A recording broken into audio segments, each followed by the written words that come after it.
Hello there, everybody. Who's ready to do some trash? Yeah, I'm jumping on the tier list content train because you know what? I've seen so many tier lists for a few years now, and both among videos and my friends. So you know what? I'm gonna take the fact that I myself am a YouTuber now, and I'm going to do one because I can. And also, I am recording this entirely live. There's probably going to be minimal to no editing done on this. So that means you get to see all of my speech impediment and brain shutdowns live. Hopefully it doesn't last too long, but you know, it can happen. So, to preface this tier list, I found this on the tier list maker website, obviously. And it looked good, but as you can tell, I may have added two extra tiers. One of them is Star Child tier, because we'll get to that. And then the other one is Can't Remember, because there are most characters in here, I recall who they are. At the very least, I recall who they are in the story, if not who they are in, like, you know, in terms of their name. That's what I'm trying to say, their name. Some of them I can't quite remember their name most of the time, but I can at least remember who they are or what they did. Others, I just can't remember at all, right? So if I just can't remember who they are at all, I'll put them in that tier. I don't think that'll be the case for most of them, given the characters we have here, but just in case, I have that there. So yeah. Without further ado, let's do the tier list. We're going from top left all the way down to bottom right, which I question how the creator of this organized all these characters, but you know what, sure. Because first up we have Kelly Chambers. we have Yeoman Chambers, who, you know, I do get kind of annoyed after a while at the whole you have an unread message at your terminal, Commander. You know, that does get a little annoying after a while, but you know what? She's doing her job, and she gets very open about the flirting. If you compliment her even a little bit, she suddenly gets very open about the whole flirting thing. So, I mean, she's very sociable. You know, she's very sociable, all that. But the unread messages do kind of tick her down a little bit. So as far as I'm concerned, she's nothing extraordinary, but she's not awful, right? So I think Yeoman Chambers, I gotta put in a solid C tier. Solid C tier. And we're ranking things here based off of like the whole of their character, right? My experience with them, how I feel about their personality, what they do in the games, etc., etc. Right? So, and also this is entirely based on my feelings, so if you think I'm wrong, well then that's your opinion, man. But yeah, I think Chambers is a pretty average, pretty normal person, unless you're, you know, romancing her, in which case she becomes a freak. But you know, in general, and of course, with the SABCDF thing we're going with here, C means average, right? It means just your average, middle of the road, normal person, normal, you know, agreeable person, right? It's not like this whole modern thing where 7 out of 10 means something's bad. No, nothing like that. C means average. C is still a good rank, right? Now, unfortunately, this guy right here, this dude right here, I don't remember anything about this man. I don't remember this man's face. I don't remember this man's uniform. The uniform tells me he's from, like, Mass Effect 3. But I don't remember anything about him. I do not remember anything about that man at all. At all. Now, this lady here, I remember her. I know she's a yeoman from Mass Effect 3. I don't remember her name right now. She's got a whole role in the Citadel DLC, which is funny because she has the Sonic toothbrush. I don't remember. I'm looking it up on my phone. Come on. Aspect 3 Yeoman. No, I'm not thinking Kelly.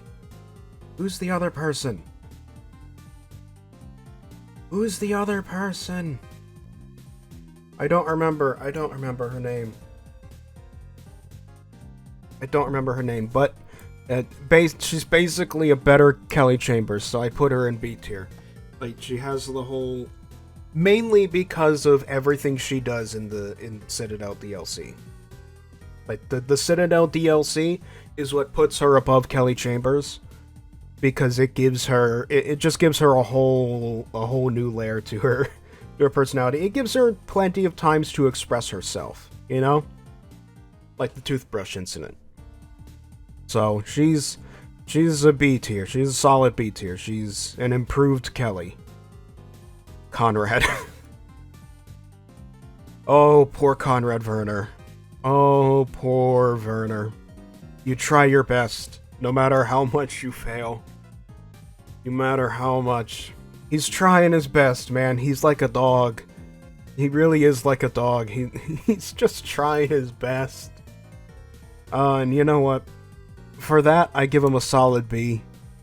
It's a B for effort, you know? He could have just been a perfectly normal person, but no matter what you do, he keeps trying to emulate Shepard in every way.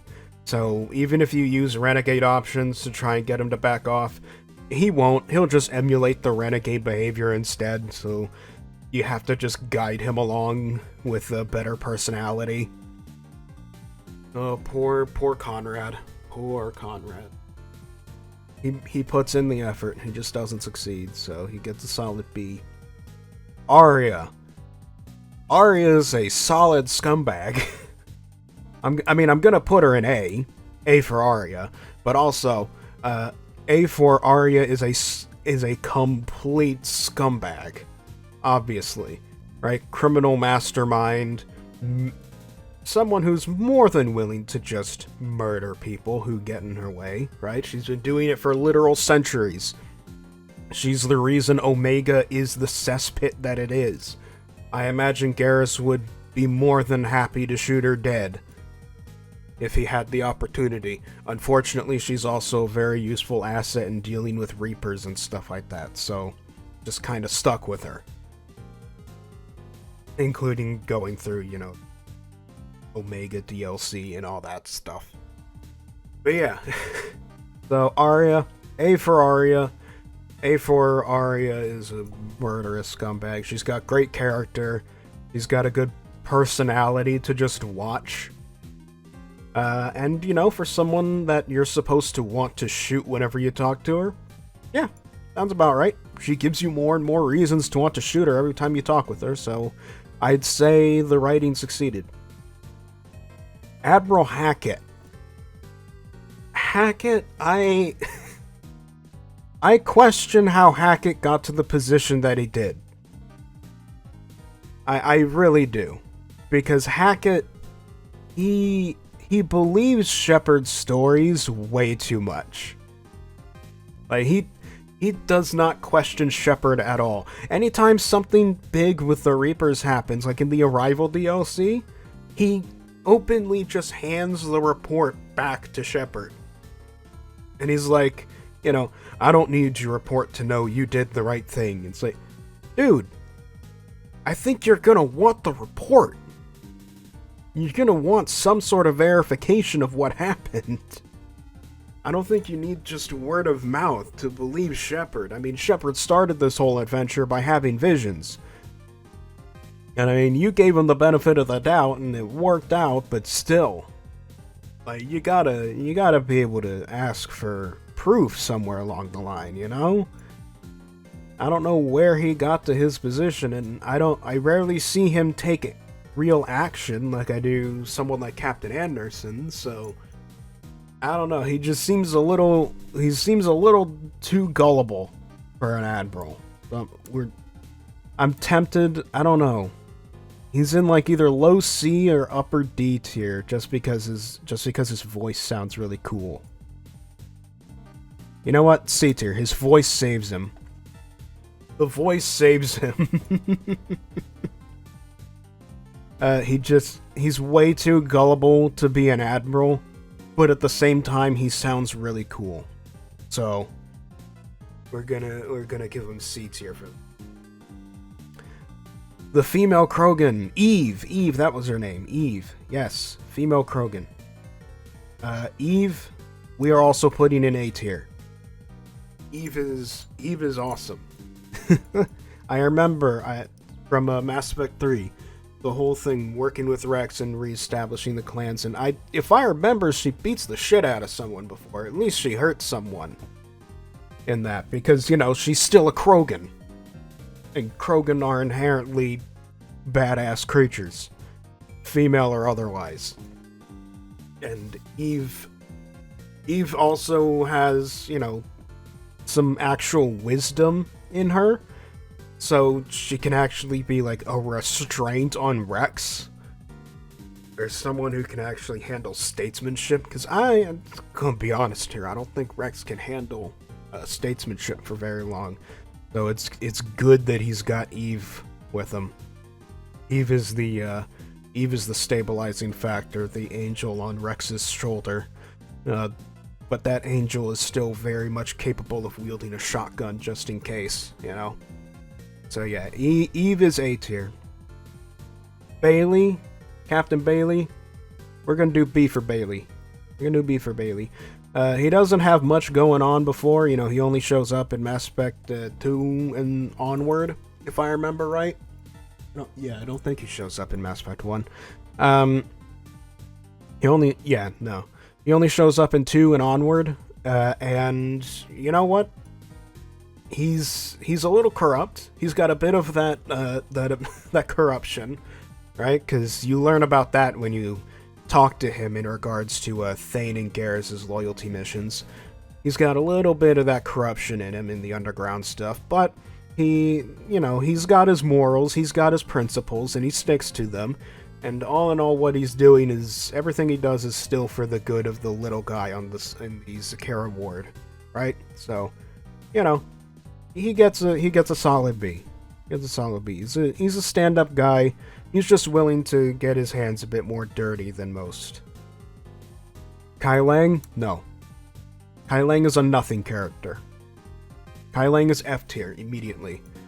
He exists purely to be an obstacle, and that's it. He has nothing else going for him. There is no personality here. There is no backstory here. There is nothing. There is nothing to be interested in when it comes to Kai Lang. He is just some weird ninja dude Cerberus just happens to have, who just fights you sometimes, and then runs away like a little coward. So yeah, that's Kai Lang. That's Kai Lang. F tier. Presley. Oh, well, poor Presley. Presley... You know, okay, Presley is lower C tier, and the reason I say that is because he would be D tier, since Presley really doesn't do anything, but he was, you know, the one notable character to die on the Normandy at the beginning of Mass Effect 2, and that hits him up to C tier. His presence, or his lack of presence, suddenly has an impact on the story and the emotion, you know, the weight of the situation, right? So, a guy who would normally be a D tier background character is upgraded to C tier, because they actually, you know, made good use of him. But yeah. Alright, now on to an important one. Morden. Come on, what can I say? It's Morden. It had to be him. Someone else might have gotten it wrong. If you know Morden's story, I think that's all I need to say. Poor Morden. Oh god, I can't remember her name either. The journalist that you can cheat on. From the Will Bang Okay video. I mean, she's got all...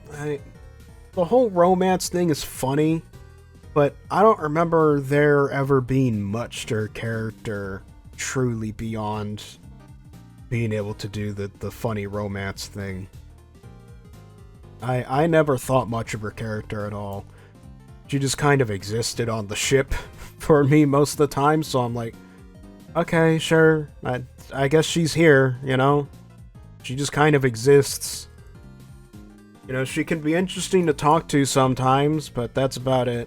She's not awful like Kai Lang, but she has a bit of personality and stuff. She's just not that interesting. This lady, oh... I can never get her name right. Nisina Al-Jalani? Sina Al-Jalani? Is that... I know it's Al-Jalani.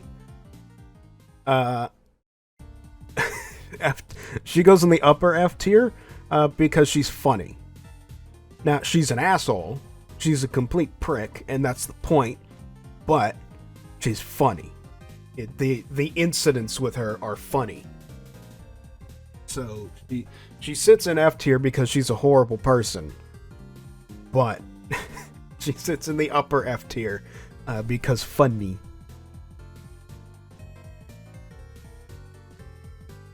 Okay. This is another guy who I don't remember the name of. The shuttle guy from Mass Effect 3. I don't remember his name, but I recall he's like one of the few. He's another one of those average characters. He's another one of those average characters who you don't hear much about, but he has a romance in the game that I've heard is actually kind of sweet. So, and I know he's actually one of the few, if not the only gay romance, like male gay romances in Mass Effect 3. So yeah, I've heard the romance path for him is actually pretty like cool because you get more of his backstory and personality. But if you're not romancing him, you don't really see much of him at all. So a guy who might normally be a D tier, similar to Presley, he gets upgraded to a C tier because he's got that romance path. Saren.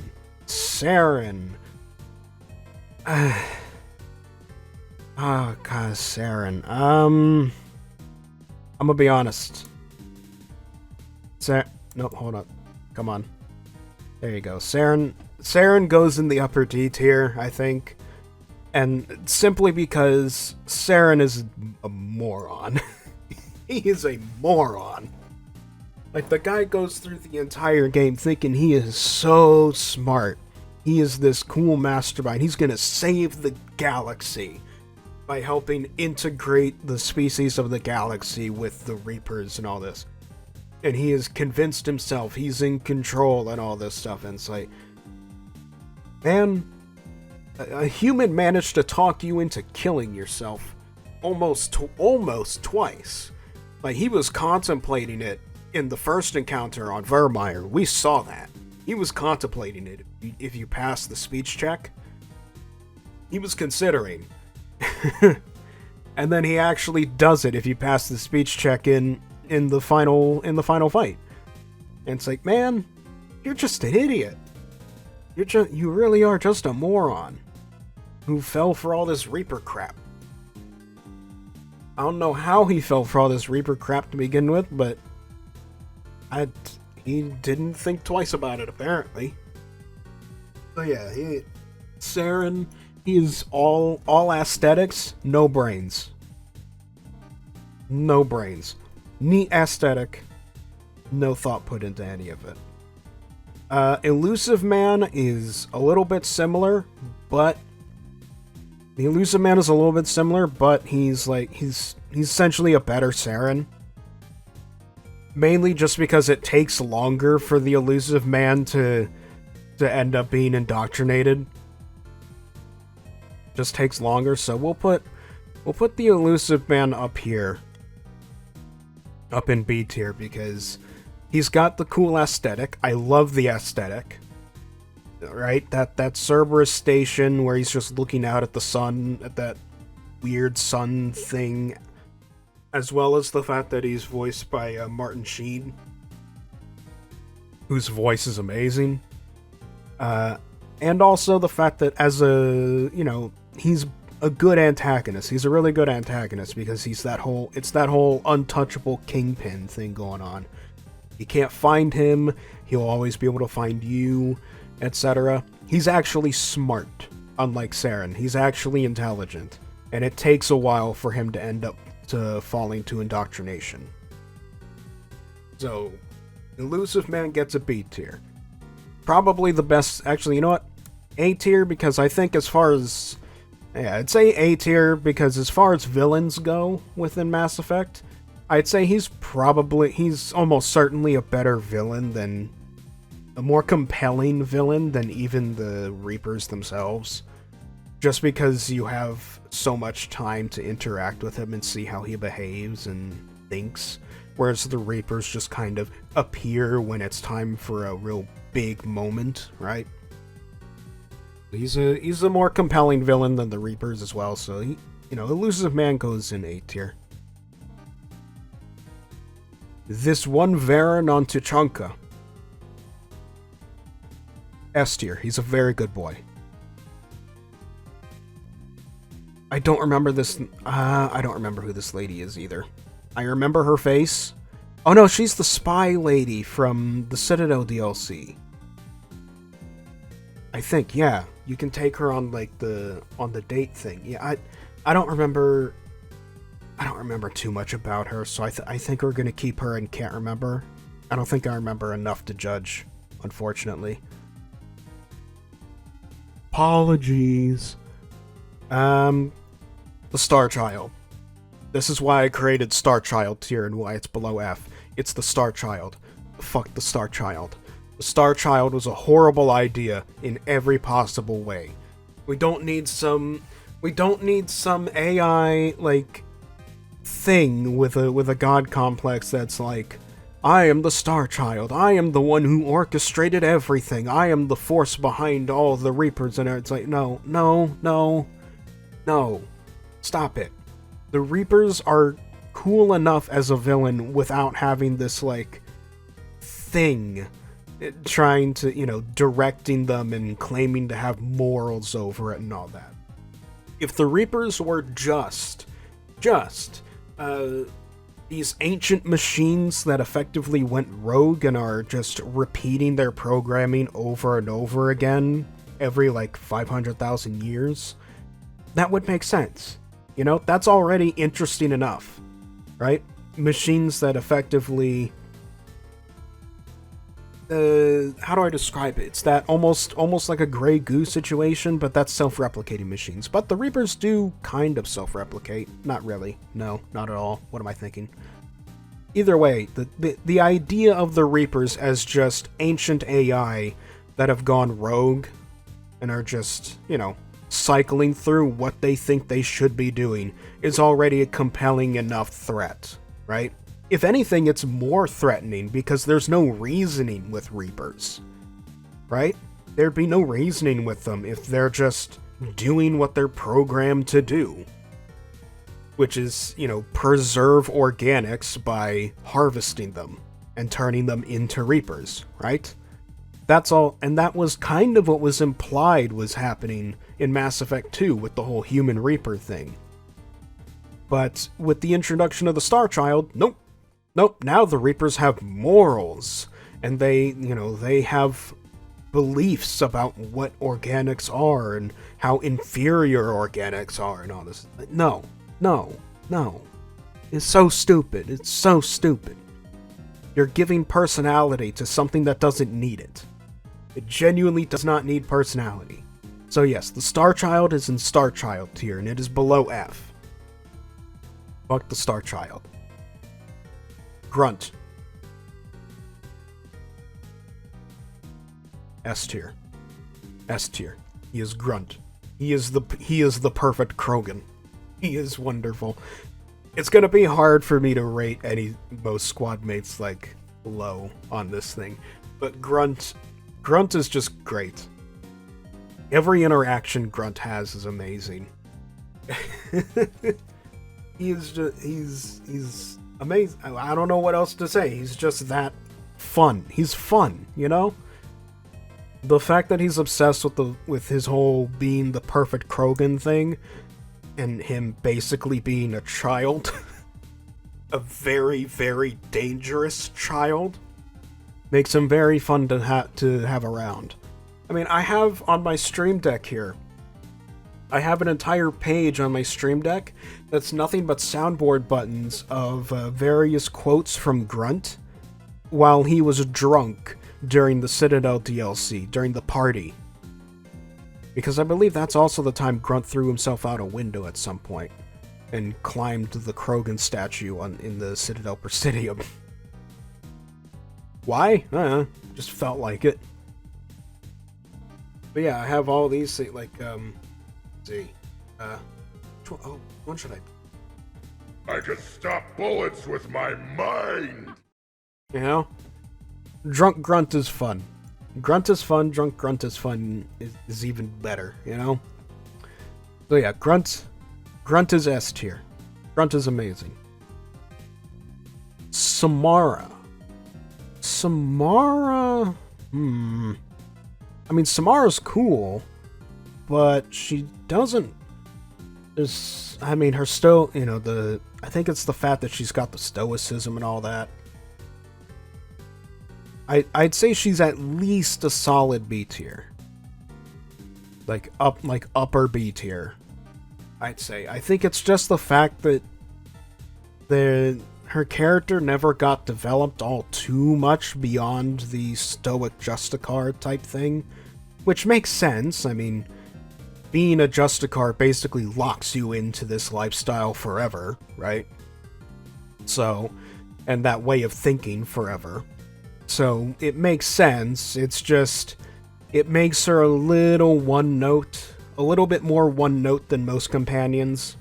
That she's pretty much stuck with the whole stoic Justicar who doesn't understand how to be a normal person thing. So, yeah. I think that's... Again, she's cool, just a little repetitive with her personality. Legion, I think Legion is similar to Samara, but there is more room for Legion to grow. Because Legion is not locked into that cold robot personality. Because of the fact that the Geth have the chance of learning how to live and grow and, obtain more unique personalities living alongside the Quarians and the other species in the galaxy, right? Samara is bound by a personal moral code to pretty much not behave in any other way than the way she does now. Legion, and by proxy the rest of the Geth that make up Legion, are different. They're not bound by that kind of moral code. They are more than willing to adapt and learn, right? So, Legion learned a good bit. He learned a good deal, and grew, obviously, during the story, Mass Effect 2 and 3. But there is still more room and potential for him as a character, even if we don't necessarily see it.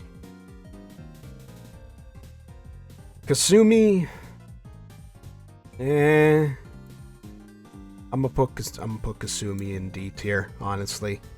Like, she looks cool, her mission is cool, right? She's got cool things about her, but nothing really, but it's the same problem with Zaid. Is Zaid even here? I don't think so. Nope, Zaid is here. You know what, I'll put Zaid here as well. Just because they're both DLC characters, so they have the problem of not having their stories integrated with the rest of the game. So there's not much you can do to really grow them, you know? There's just not much you can do there. You're just kind of stuck with characters that are a little one-note and basic. Right? Like, they're cool, their missions are cool, their backstories are cool, all this, but you never really get to see them express themselves all that much, aside from within DLCs, since their presence was never originally planned. Right? And it's just the downfall of being a DLC character. I know they get their moments in 3, like in, again, the Citadel DLC. I love the Citadel DLC, if you can't tell. I have my headcanon that Shepard and everyone survived Mass Effect 3, and that the Citadel DLC is the epilogue of everyone partying and having a fun time after the Reaper War was over. But regardless, I don't care if it makes sense or doesn't. That's what I like to think happened. Fuck you. But yeah, that's just the problem of being a DLC character. Now Jacob has no excuse. Jacob has no excuse for being such a basic bitch. His character was written into the game from the very beginning. He was written into Mass Effect 2 from the start. He has no excuse for being so basic. That's why I'm putting him even lower on the D tier list. Because despite the fact that he is one of your first companions in Mass Effect 2, he has the most minimal personality ever. He's just Soldier Boy with a good heart. He's just good. He's just kind of good soldier guy, but also he works for Cerberus, so that makes things a little awkward. And like he has daddy issues. Like, that's about it. That's his backstory, is he has daddy issues. And there's not much to say about Jacob, because he's just that simple. He's that basic of a character. And so he's much lower on this list, because there's just no excuse for it. EDI, on the other hand, EDI goes up on the list. We'll do that. EDI goes up on the list here because of the fact that she... Oh, come on. There we go. Because EDI starts out as a very basic AI that just tells you about the ship and tutorializes things and all that. But then, next game rolls around and she becomes an actual character, and oh boy, does Joker love that. Yeah, she actually like slowly, grows into a full-on character over the course of Mass Effect 2 and 3. So she's like the exact opposite of Jacob. Jacob just appears and then nothing happens to him.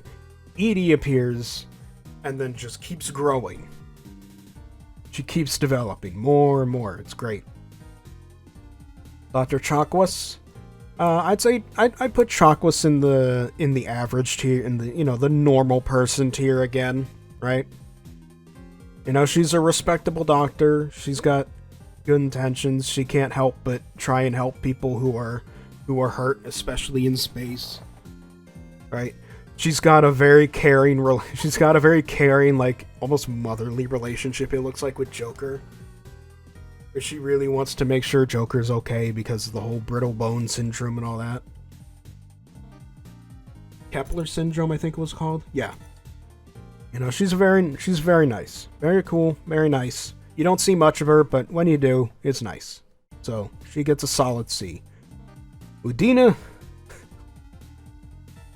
Udina, you're a piece of shit. You are a slimy little bastard. I think purely because of Mass Effect... purely because of what happens in Mass Effect 1, I'm putting you in D tier. Just because you're a slimy little bastard. You are a slimy little bastard, Udina. All you do is get in the way of me and Anderson from actually doing the right thing. That's all you do. Like, you've had your moments. Where things are better, but you just keep getting in the way. You just keep getting in the way. You're too obsessed with your whole bureaucracy thing. Alright, Liara. Liara, I think another solid B tier. She's definitely above... I think she's certainly above Samara and Legion in the B tier because she's got a lot of development going for her. But at the end of... especially with the Shadow Broker stuff. But at the same time, by Mass Effect 3, she's still kinda the same person, right? That you met in Mass Effect 1. She's still, you know, the nerdy Asari obsessed with Protheans and all that stuff, right? She just gets a few extra things added on to that personality through 2 and 3. But ultimately, not much of her changes. She's not crazy, like... she's not crazy cool. She doesn't do anything insane, aside from, I'd say, the Shadow Broker stuff. So, yeah. She's very, very basic, and also a very basic romance option. Okay, now this one confused me. Not Morinth. This confused me. I think this is supposed to be FemShep. This is just what the picture that the author picked for FemShep, because then we have Male Shepherd over here. And so I put Male Shepherd in A tier and Female Shepherd in S tier. The only difference being voice actor. I think the voice actor for FemShep is much better than Male Shepherd, so that's the only difference. I mean, their characters are obviously the same in the sense that they're you, right? Who they are as a character is determined entirely by you, pretty much. Well, mostly by you. The dialogue you choose and all that, you know, Renegade, Paragon, who they romance, etc. The only the biggest difference is just voice actor, and I'd say the voice of FemShep is just better than Male. So, yeah. Morinth, F tier. She doesn't, I mean, her whole trapping you into a fail state if you choose her over Samara is neat, but it traps you into a fail state, so, like, why would you do that, aside from just wanting to see the scene, which you can look up on YouTube. You know, she's just a scumbag, and she's not, like, cool in any way. She's not cool or interesting as, like Arya is. She's just a vampire, basically. That's about it. Anderson? A for Anderson. A for Anderson. He sticks with Shepard the whole way through. I can understand Anderson believing Shepard and sticking with him more than Hackett, because Anderson had Shepard on his crew. He knew Shepard personally as a member of his crew before the events of the games. Hackett's different. Hackett, you know, he's an admiral. He's off doing other commanding officer things. But these two, Anderson and Shepard, were on the Normandy together, so it makes sense that Anderson is willing to believe Shepard and work with him. And also, Anderson actually gets into the thick of things when things get tough. He actually, like, you know, pulls out a pistol and starts shooting. Right? He gets into the action. He fights the Reapers himself. He fights Cerberus, everything, right? He's actually cool. He's actually cool. Unlike you, Hacky, you sitting around doing nothing, talking to people, and then chastising me before then believing everything I say right afterwards. James. James is up there with Jacob for the exact same reasons. You were written into the game from the beginning. There's no reason you should be so basic and forgettable. I genuinely had a point where I was talking with a friend in a VC about Mass Effect, and I genuinely forgot James even existed. I forgot James even existed, and I got his character mixed up with Jacob. Because they're so similar and forgettable. Especially James. He's just so basic. Javik. Oh, Javik. Javik, well... Where do you sit here, Javik? I sit you in B tier because whenever he talks about the primitive stuff, it's funny. They used to eat flies. I think that's the main thing for Javik. He doesn't do much in the story, because again, he's a DLC character, so there's not much for him to do. The story wasn't written with him in mind. But he is funny. He is funny to have around, so he's a solid B tier. He's a low B tier. I don't remember this lady's name, and I don't remember much of what she does. She's from the Omega DLC. Do I try to judge? No, I'm not gonna try and judge her. I remember her from the Omega DLC and all that, but I don't remember enough about her to make a judgment call. Same with this lady. That face looks... I don't recall anything about that face. Nothing. Nothing springs to mind when I look at this lady. Nor this lady, in fact. She looks familiar, but that's definitely a Mass Effect 1 character model, which means that could be literally anybody. That could be literally anyone. Hold on, let's get the forgettable ones out of the way first. In fact, this could be literally anybody. I can't remember who. Same with this girl. Is this supposed to be... No, that looks like a Mass Effect 1 character. It could be anybody again. Son of a... Some of these, I question the pictures. Like this thing. Is this supposed to be... I assume this is just supposed to represent the collectors as a group, because this is Harbinger. It's got the glowing eyes. This thing's Harbinger. I assume this is supposed to represent the collectors. But then the collectors aren't really a character. Yeah, I guess the collectors themselves are like F tier because they're not a character. They just kind of exist to fight you, right? Harbinger's the actual character who uses them. And as far as Harbinger goes, I'm debating either D or C tier. I'd say it's low C tier. He's an alright villain. He don't do much. The whole assuming direct control thing becomes a bit of a meme, but you know, he's a Reaper. He looks kind of cool, you know. So I think low C tier. Nihilus. Poor Nihilus. D tier. Unfortunately, poor Nihilus. I mean, he exists to get shot and killed by Saren in the beginning of the game. So what do you want me to say? What do you want me to say? His entire purpose is to get killed in the beginning. So, yeah, there's not much for me to say with his character. Tali, S tier. She's my top romance. When I play Male Shepherd, my default romance is Tali.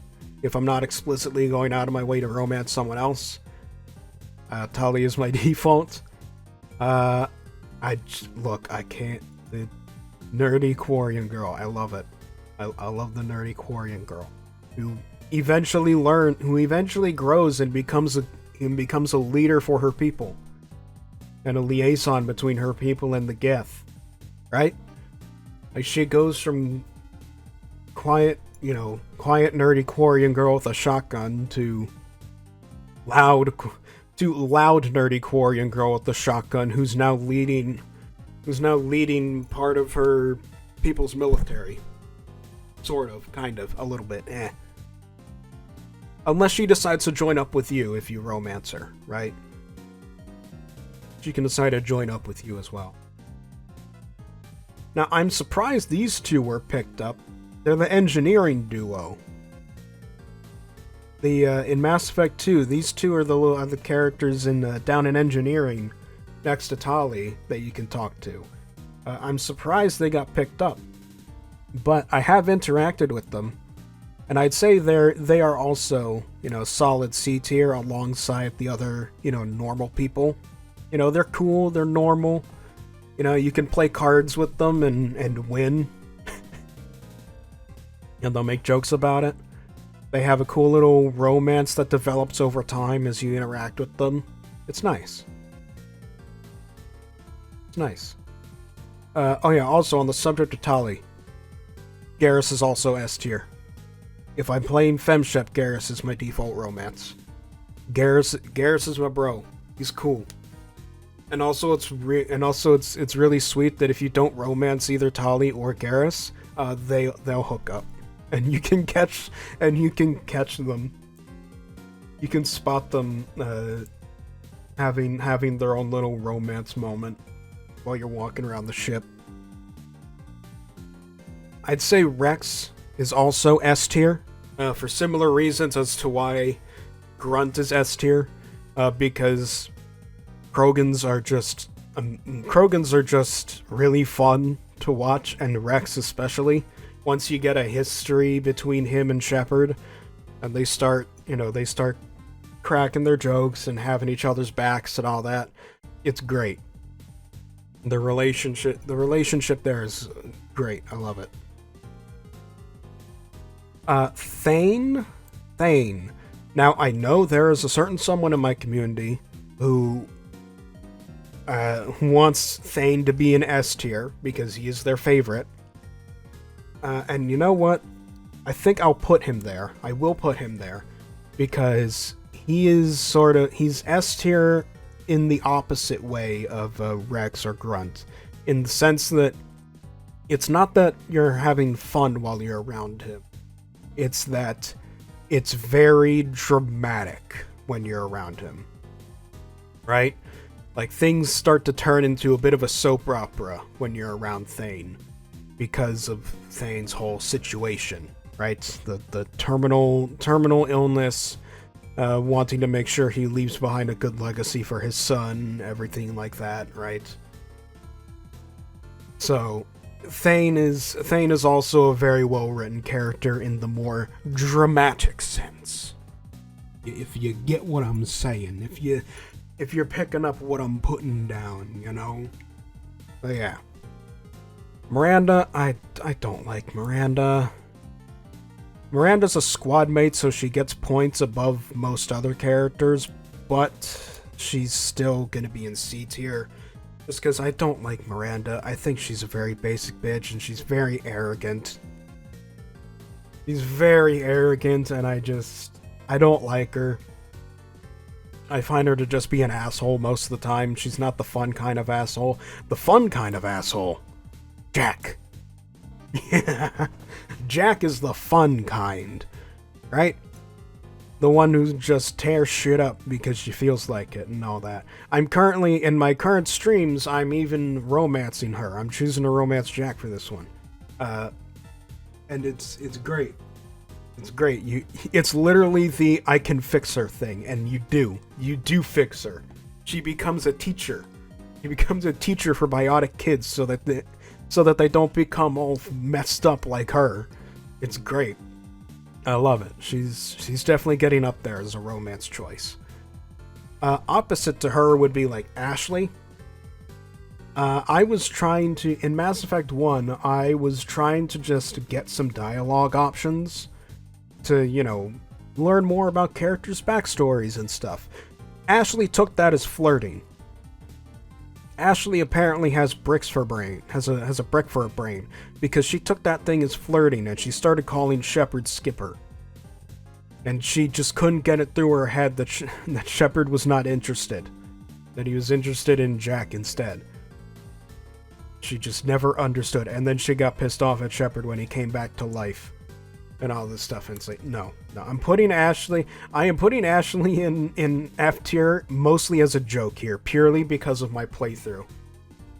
If I'm being legit, I'm putting Ashley in like C tier, maybe, because she's still a very basic character, I think. She's still a very simple, basic character, for Mass Effect 1 and all that. But purely because of my current playthrough, where I was just trying to get to know her as a person, and she took it as flirting and couldn't get it through her head that I wasn't trying to flirt. that's the headcanon I'm working with. I'm putting her in F tier as a joke. Caden, low B. He would be in C if he wasn't a biotic. If he was just a normal soldier like Ashley, he'd be in C tier, but he is a biotic, and he does have a special history of that comes with being a biotic, like how he accidentally killed his teacher. So, yeah, he has a bit of that extra history to him that gives an extra angle as to why he behaves the way he does. So that makes things a bit more interesting. I know Ashley has something similar with her family, but it's not quite it's not quite the same. Having a personal experience that actively guides your behavior versus your family history that you're allowing to guide your behavior, a little different. They're a little different. There are plenty of people out there that have a history of family being in the military who then proceed to go into the military themselves. That's not exactly an abnormal or a special thing, right? And then finally, Joker. I mean, where else could I possibly put him? It's Joker, right? It's Joker. He pilots the Normandy. He loves that Normandy. He loves that Normandy. He really loves that Normandy. Especially when the AI gets involved. But come on, it's Joker. He's been with you since the beginning, and he's always had your back. He's always saved your ass. There's no way I can't put Joker anywhere other than S tier, right? So yeah, I think that is my Mass Effect character tier list. I wonder what all of you will make of this. This thing took about an hour to film, which means the video is gonna be about an hour in general because I'm not gonna cut most of this. I'm just gonna let it sit as it is. I hope you enjoyed, and let me know what you think in the comments. So yeah, this has been TheRatMan, and I will see you all later. And a special thank you shout out to my members and subscribers: Sun Mingo, PFAF, Phase Gohan, Franklin Felix, Memento Mori, Jason Wilson, Stevie, Protostar, The Midnight Shadows, Ricardo Zapata, Harukawa Trash, Reese, Aussie West, Aiden Espinoza Smith, Better Nick, Gregory the Octopus from the Seas of No Reason, and Big Salad. Thank you for the support.